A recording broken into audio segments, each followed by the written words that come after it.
menjelaskan sistem reproduksi pada wanita. Alat reproduksi wanita terdiri dari traktis genitalia yang terletak dalam rongga panggul kecil. Sistem reproduksi wanita digunakan untuk reproduksi atau berkembang biak pada wanita. Di sistem reproduksi wanita ada beberapa bagian. Yang pertama mengenai genitalia. Genitalia terbagi menjadi dua, yaitu genitalia eksterna dan genitalia interna. Kita mulai dari genitalia eksterna. Genitalia eksterna adalah organ reproduksi wanita yang berada pada bagian luar. Genitalia eksterna terdiri dari mons pubis. Mons pubis adalah area kelamin eksterna wanita yang biasanya dipenuhi rambut kemaluan.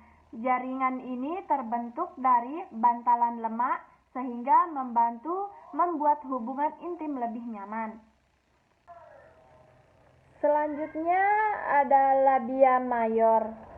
Labia mayor adalah lipatan kulit yang menonjol, memanjang ke bawah dan ke belakang dari mons pubis dan membentuk batas lateral yang banyak mengandung saraf.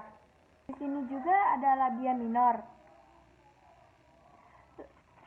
Yang ini. Labia minor adalah lipatan kecil yang terdapat di antara labia mayor. Dan ada juga klitoris. Klitoris adalah tonjolan kecil yang berisi jaringan erektil yang sangat sensitif. Selanjutnya ada lubang vagina, ada uretra, dan ada anus.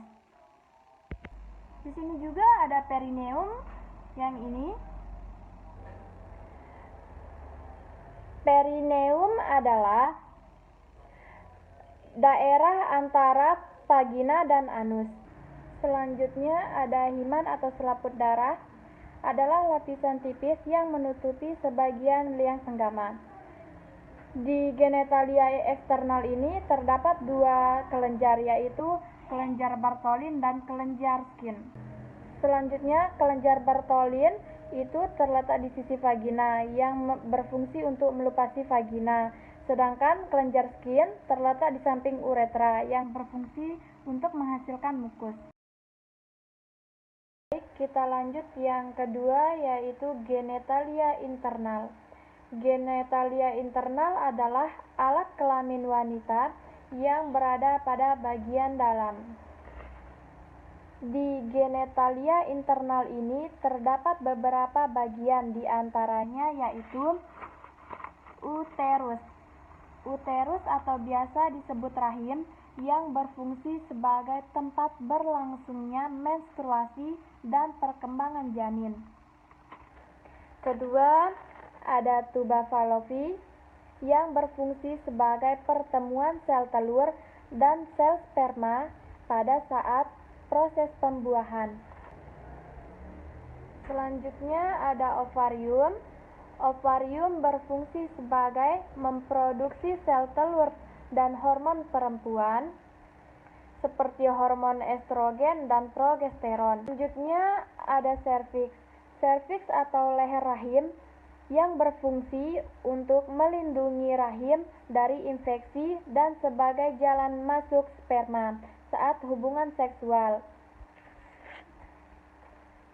Selanjutnya ada vagina yang berfungsi sebagai tempat keluarnya darah menstruasi dan juga pada saat proses persalinan bayi akan keluar dari uterus menuju saluran vagina. Selanjutnya ada fimbrae yang berfungsi membantu menggerakkan sel telur setelah ovulasi.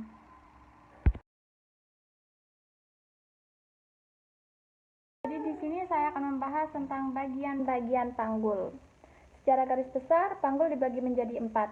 Di sini ada 2 tulang koksi-koksi, di sini ada tulang sakrum, dan di bawah sini ada tulang coccygeus. Jadi di tulang koksi ini terbagi menjadi 3, yaitu ada ilium, ada pubis, dan ada isium.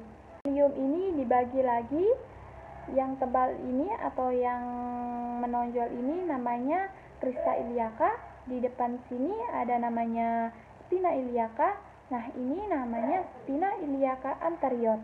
Di bagian ischium ini dibagi menjadi beberapa bagian.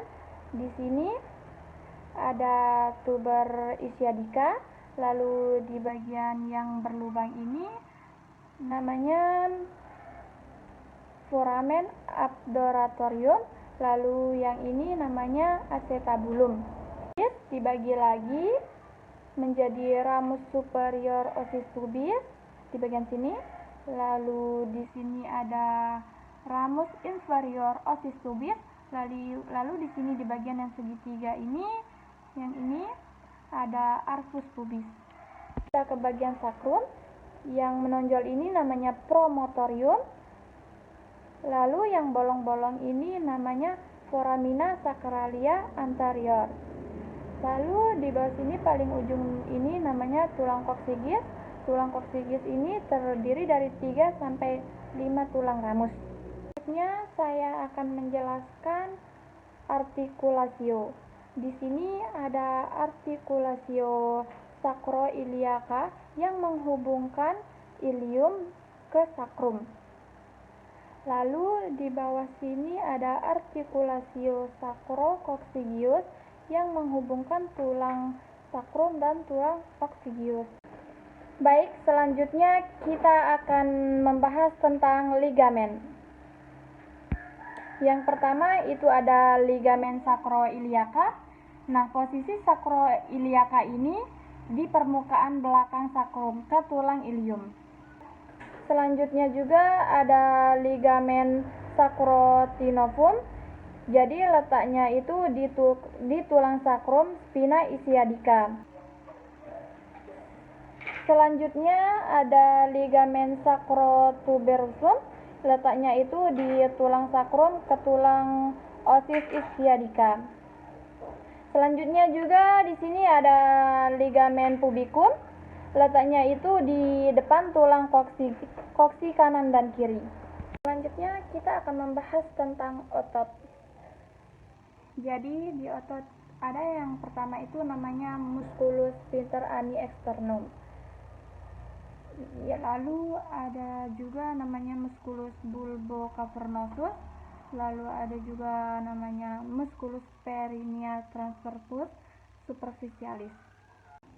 Selanjutnya ada otot yang melingkari vagina yang tengah. Dan yang pertama itu ada musculus coccygeus, lalu ada musculus ischiococcygis, lalu ada musculus perineal transversus profundus, lalu yang terakhir ada musculus coccygeus. Jadi selanjutnya kita akan membahas tentang bentuk-bentuk panggul. Bentuk-bentuk panggul ini terbagi menjadi 4, terdiri dari genekoid, android, anthropoid, dan platypoloid. Pertama kita akan membahas tentang bentuk panggul genekoid. Bentuk panggul genekoid ini hampir seperti lingkaran. Nah, bentuk panggul seperti inilah yang paling banyak ditemukan, dan 41% wanita memiliki bentuk panggul seperti ini. Yang kedua ada bentuk panggul android. Bentuknya ini hampir mirip seperti hati. Sakrumnya itu cenderung datar dan tidak melengkung. 33% wanita laki-laki memiliki bentuk panggul seperti ini. Jika pada wanita, bentuk panggul seperti ini bisa memperhambat jalannya persalinan. Selanjutnya kita akan membahas panggul anthropoid. Nah, bentuk panggul anthropoid ini hampir mirip dengan bentuk segitiga. Bentuk panggul seperti ini lebih banyak ditemukan pada laki-laki. Jika di wanita, bentuk panggul seperti ini biasanya ditemukan pada wanita yang bertubuh tinggi. Dan yang terakhir kita akan membahas tentang panggul platypoloid. Bentuk panggul platypoloid ini terbentuk oval. Bentuk panggul seperti ini jarang ditemukan bagi wanita ataupun laki-laki. Selanjutnya kita akan membahas tentang pemeriksaan panggul luar. Pertama, apa sih tujuan dari pemeriksaan panggul luar ini? Jadi, tujuannya ini untuk menilai keadaan bentuk panggul atau keadaan yang dapat memperhambat jalannya persalinan. Jadi, pemeriksaan panggul itu ada 4. Pemeriksaan pertama yaitu distantia spinarum, yang kedua ada distantia clistarum, yang ketiga ada konjugata eksternal, dan keempat ada pemeriksaan lingkar panggul. Yang pertama kita akan membahas tentang distantia spinarum. Nah, distantia spinarum ini pemeriksaan pada skena iliaca superior interior. Nah, jarak normal pada distantia spinarum ini adalah 23 sampai 24 cm. Selanjutnya ada distantia clistarum. Distantia clistarum ini adalah pemeriksaan pada bagian crista iliaca, dextra dan sinistra. Nah, jarak normal distantia clistarum ini adalah 26 sampai dengan 29 cm. Selanjutnya ada konjugata eksterna. Nah, konjugata eksterna ini pemeriksaan dari ujung simfisis pubis dan usus processus pirisus seruas tulang lumbar kelima. Normal dari konjugata eksternal ini adalah 18 sampai 20 cm. Terakhir ada pemeriksaan lingkar panggul. Pemeriksaan ini dilakukan dari atas simfisis pubis ke pertengahan spina iliaca anterior superior dan melingkari ke seluruh panggul. Normalnya lingkar panggul ini adalah 80 sampai 90 cm.